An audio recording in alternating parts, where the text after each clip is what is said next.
Sa kabila ng pagkakaaresto sa 4 na suspect, puno pa rin ang hinagpis at panghihinayang ang mga naulila ni Julian Rodelas. Mula sa Las Piñas, may live report si Jay Sabale. Jay. Ivan, sa burol ng modelo at TV talent na si Julian Rodelas, patuloy pa rin ang pagbuhos ng mga nakikiramay sa naulila na pamilya. Dama pa rin ang lungkot sa mga kaanak at kaibigan ni Julian o Jaja, kahit pa nasa kamay na ng mga otoridad ang 4 na sospek.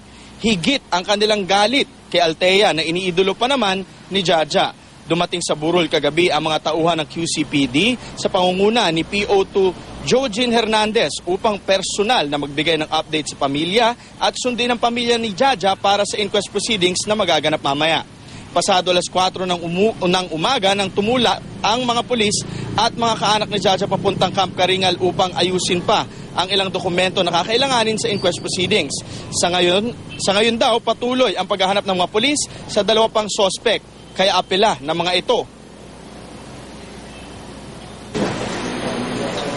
Ay sana ho sumuko na lang sila. Kasi hindi man sila ngayon mahuli. Darating ang araw na mahuli rin sila. Kaya dapat sumuko na lang sila. Kung wala silang kasalanan, sumuko sila. Ivan, ayon sa mga tauhan ng QCPD, posibleng maganap daw ang inquest proceedings pagkatapos ng flag ceremony at inaasahan nga maghaharap ang mga sospek at ang mga pamilya ni Jaja. Ivan? Maraming salamat, Jay Sabale.